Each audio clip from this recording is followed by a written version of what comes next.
आइए आज से हम लोग संस्कृत व्याकरण को समझेंगे। मैट्रिक के एग्जाम में आपको ऑब्जेक्टिव में आधे से ज़्यादा प्रश्न संस्कृत व्याकरण के होते हैं, तो हम लोग कुछ ऐसे पॉइंट्स पढ़ेंगे जिससे हम 35-40 संस्कृत के ऑब्जेक्टिव क्वेश्चन को पकड़ सकते हैं। तो आज से हम शुरू कर रहे हैं आपके लिए लिंग। लिंग अगर नहीं समझते हैं तो संस्कृत को समझना बहुत मुश्किल होगा। लिंग के अनुसार पुरुष भी होते हैं, वचन भी होते हैं और क्रियाएं भी होती है। तो लिंग हमको जानकारी नहीं है तो अनुवाद बनाने में भी कठिनाई होगी और पुस्तकों पढ़ने में भी कठिनाई होगी। आइए अब हम लोग लिंग को समझेंगे। लिंग यानी जेंडर। लिंग यानी जेंडर क्या है? वस्तुओं और जीव के जाति का बोध होता है, उसी को हम कहते हैं लिंग या जेंडर। लिंग जेंडर से वस्तुओं और जीव के जाति का बोध होता है। जैसे अब आपसे कोई कह दे वस्तुओं, आम एक वस्तु हो गया, फल कौन लिंग है तो पुल्लिंग में आ जाएगा हिंदी में, लेकिन आपको संस्कृत में चला जाएगा तो नपुंसकलिंग में हो जाएगा। तो इस तरह संस्कृत में हम 3 लिंग, अंग्रेजी में 4 लिंग यानी जेंडर, हिंदी में 2 लिंग होते हैं, तो सबका अलग अलग होता है। तो इसके माध्यम से हम लोग जेंडर के माध्यम से हिंदी, संस्कृत और अंग्रेजी चारों को समझ जाएंगे। तो जेंडर यानी 4 प्रकार के, अंग्रेजी में जेंडर 4 प्रकार के, masculine gender, feminine gender, neuter gender, common gender. तो मैस्कुलिन जेंडर का अर्थ होता है प्लेइंग, फेमिनिन जेंडर का अर्थ होता है स्त्रीलिंग और न्यूटर जेंडर का अर्थ होता है नपुंसकलिंग और कॉमन जेंडर का होता है उभयलिंग। तो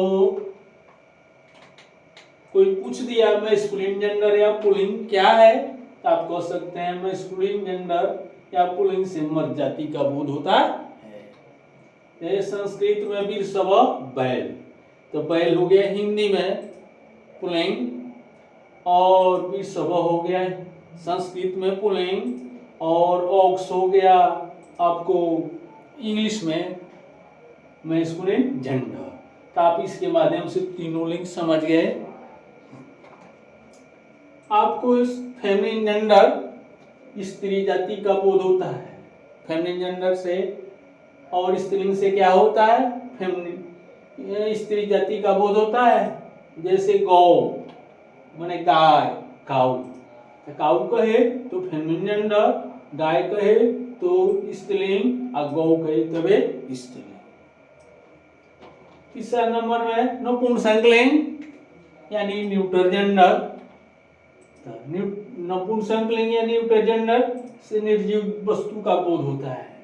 निर्जीव का मतलब हुआ जिसमें जान प्राण नहीं होता है। तो गृहम घर, होम, तो गृहम कहे तो नपुंसकलिंग हो गया, और घर कहे, होम कहे तो न्यूटर जेंडर हो गया। उभयलिंग कॉमन जेंडर, इसमें स्त्री पुरुष दोनों का बोध होता है। उभयलिंग या कॉमन जेंडर में स्त्री पुरुष दोनों का बोध होता है। जैसे हम डॉक्टर कहते हैं, इसमें स्त्री भी डॉक्टर होती है और पुरुष भी डॉक्टर होते हैं। टीचर कहते हैं तो स्त्री भी टीचर है और पुरुष भी टीचर है, तो कॉमन जेंडर में जाएंगे। और इस तरह उभयलिंग कह सकते हैं। अगर हम इसको जैसे पढ़ते हैं चाइल्ड, चाइल्ड, तो चाइल्ड माने बच्चा होता है, तो बच्चा में लड़का भी और लड़की दोनों होते हैं। बेबी माने भी बच्चा होता है, तो बेबी में लड़का भी बेबी होता है जब छोटा है तो, और लड़की है वो भी बेबी है। तो इस तरह हमने 4 लिंगों को समझा। इंग्लिश में जेंडर को पकड़ेंगे तो 4 जेंडर हुए। हिंदी में इसको अर्थ को समझे। अब हिंदी में 2 लिंग, स्त्रीलिंग। तो स्त्रीलिंग को आप समझ चुके हैं, फेमिनिन जेंडर या स्त्री जाति का बोध होता है उसे स्त्रीलिंग कहते हैं। और पुल्लिंग, हिंदी में 2 लिंग, स्त्रीलिंग पुल्लिंग। पुल्लिंग यानी मर्द, तो मर्द जाति का बोध होता है तो उसको हम पुल्लिंग कहते हैं। तो यहाँ पर पुल्लिंग हम समझ चुके हैं, मर्द जाति का बोध होता है। संस्कृत में 3 लिंग है। एक नंबर में स्त्रीलिंग, जैसे माता शिक्षिका। पुल्लिंग पितृ शिक्षक, पितृ शिक्षक। और नपुंसकलिंग गृहम पुस्तकम, इसमें जान प्राण नहीं होता है। तो संस्कृत में इस 3 लिंगों को हम समझेंगे तो अनुवाद इस तीनों से होता है। और तीनों के लिए पुरुष भी अलग अलग होते हैं और इसमें कुछ क्रियाएं भी अलग अलग होती हैं। अनुवाद के नियम भी अलग अलग होते हैं। तीनों के लिए सर्वनाम भी अलग अलग होते हैं। अब जैसे यह होता है, यह, तो इयम कह दीजिएगा तो स्त्रीलिंग में हो जाएगा, अयम कहिएगा तो पुल्लिंग में हो जाएगा, और इदम कहिएगा तो नपुंसकलिंग में हो जाएगा। इसी से हम आपको समझा रहे हैं कि जब तक लिंग को अच्छा से नहीं समझिएगा आप अनुवाद नहीं कर पाइएगा। अंग्रेजी में जेंडर 4 है, masculine gender, feminine gender, common gender, neutral gender.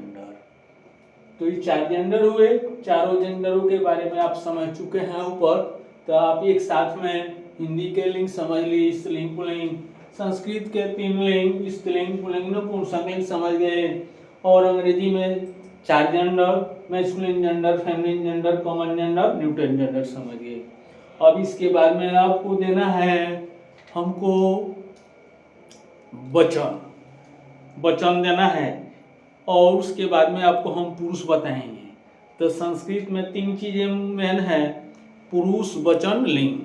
कहीं भी घूम फिर कर जाइएगा, कुछ भी कीजिएगा तो घूमते फिरते पुरुष अइबे करेगा, वचन अइबे करेगा, लिंग अइबे करेगा। ठीक है। अब इसके बाद में दूसरा वीडियो आपको वचन या पुरुष के बारे में मिलेगा।